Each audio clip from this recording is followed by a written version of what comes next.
Oh. Hey. Why didn't you leave it?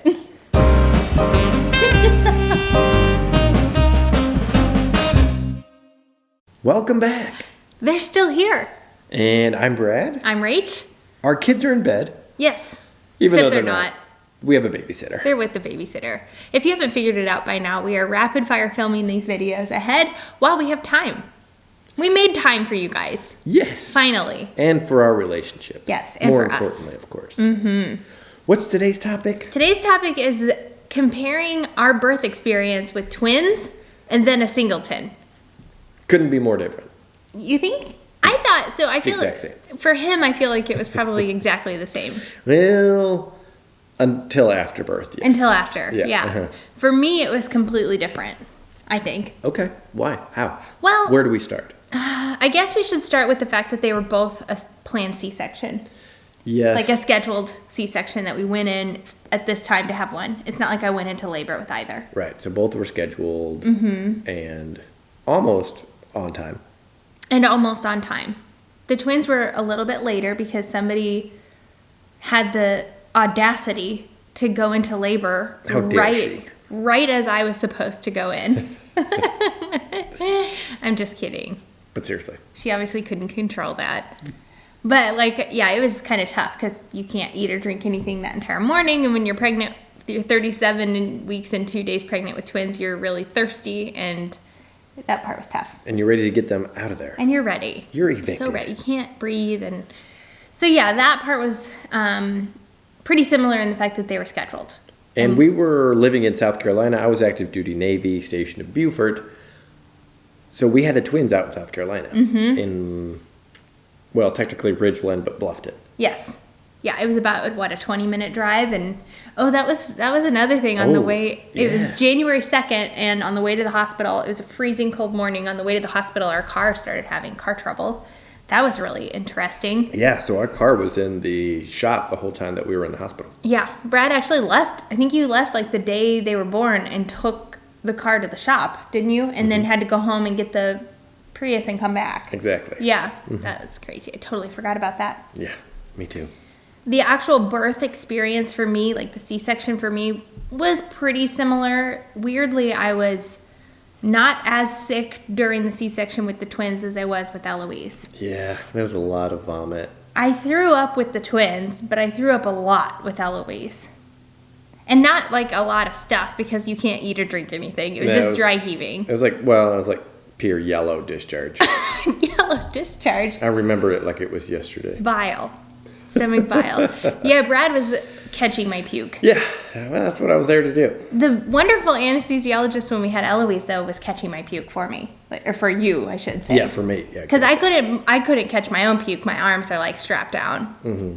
And I'm on my back. So oh gosh, that was just horrible. That is miserable. It's very like, you lose all sense of pride when you're laying on your back throwing up into a bag that your husband's holding. So anyway, that was the slight difference between the birthing experience. After birth, I felt like was really different too for me. Okay, how? I was really, really out of it with the twins. Yeah, you we filmed like for our YouTube channel, and you don't even remember that, do you? Nope, I don't really remember. Which is crazy because it was a while afterwards. Like I really don't remember much of the first day of the twins' lives, which is so crazy because... I mean, pretty much we were just in the room and like trying to get them to latch on your nipple the whole time. Oh. So you didn't really miss much. I didn't miss much. Maybe it's a good thing I don't remember that.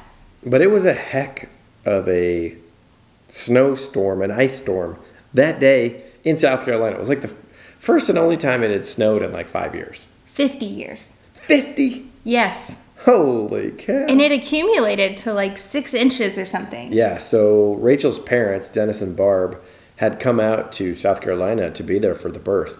And they were like 6 hours late to the hospital. They couldn't. Well, okay, I think it was day 2 that it snowed. Because they were there the day they were born.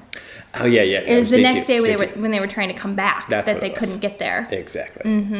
That was really cool, though. Just like being in the hospital holed in with all of the snow falling. And I was pretty paranoid about like visitors anyway. And like exposing the babies to anything. And Right. so I knew there was a handful of people like from work and our friends that would have come to the hospital had it not snowed to beat heck. Mm-hmm. So it was kind of a blessing in disguise.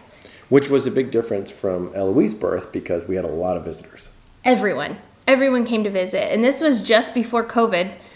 If it had been during COVID, it would have been very similar to the twins. Yeah, that's a good point. So yeah, I was very out of it that first day with the twins, and I was very not out of it with Eloise. Really? You remember everything? I remember everything. Like that day I have, I get the whole like post-baby glow now because I had that so strong with Eloise, and I don't even remember, like there's a lot that happens in that first 24 hours after you give birth hormonally. I didn't know there was a post-baby glow. Yeah. I've never even heard of that. It's called like the golden hour or something. It's the strongest, like the hour after they're born, and there's a lot going on there. Huh. Yeah, and I just don't even remember that with the twins, which is a shame because it's like one of the highlights of your life, experiencing this I guess good thing we have their videos. the vlog. Blah. No, the vlog. Seriously. But I don't have that feeling, the memory of that feeling. Yeah. Yeah. Luckily, you have that every day. True. Yeah, so that was quite different. And then there was like the whole trying to breastfeed 2 versus 1. And being a very first time breastfeeder versus a proven breastfeeder. Yeah, that's true. It's like, I'm really, really, really glad that we had the twins first. That way we knew how easy we had it with Eloise. Mm-hmm. But it probably would have been easier on you for like breastfeeding and diaper changes and when the baby cries, and Lyndall had this witching hour that was horrible. Mm-hmm. That probably would have been a heck of a lot easier if they would have been our second, third kids. Totally. However, I feel like with each consecutive kid, you have a better understanding of newborns, which are like their own creature. Mm-hmm. And they have a lot of nuances that you have to just kind of figure out by trial and error. I mean, maybe Eloise was so easy because we had the twins first. I think that might have a lot to do with it. Like, I think you have a confidence when you go in with subsequent children that they can sense too. And when you're a brand new parent and you feel nervous around them, they pick up on that. There's got to be something to that. Although I wasn't nervous around Bear and Lyndall. No, but we didn't know what we were doing. That's true. That's very true. We took Lyndall home from the hospital, and she so newborns don't really cry. At least our newborns didn't really cry. And Lyndall really got after it for the first time. We used to call it like her hornet moments or her T-Rex scream. Yeah. She was just like a really volatile baby, and she went from 0 to 10, 0 to 100, and nothing flat. I'm sure there's a lot of people that could relate to us. She was what do you call her type of baby? Ooh. A dragon baby, or it's like, I mean that with the most love possible, because she turned into like this amazing little girl. She's the best toddler ever. So awesome. But like as a newborn, that colicky, temperamental, doesn't sleep well, witching hour, like that's like a type of newborn. And I don't know, we just...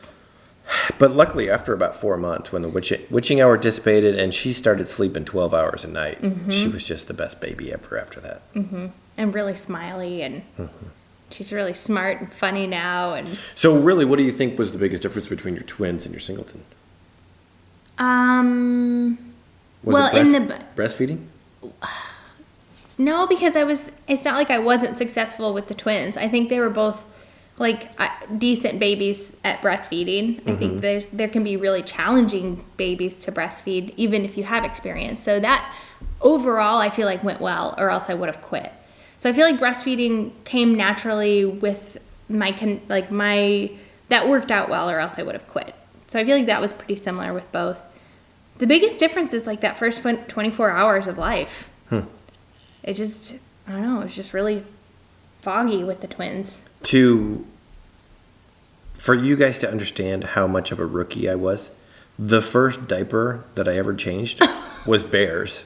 Ever Was Bear's in the hospital after we had him. It was hilarious.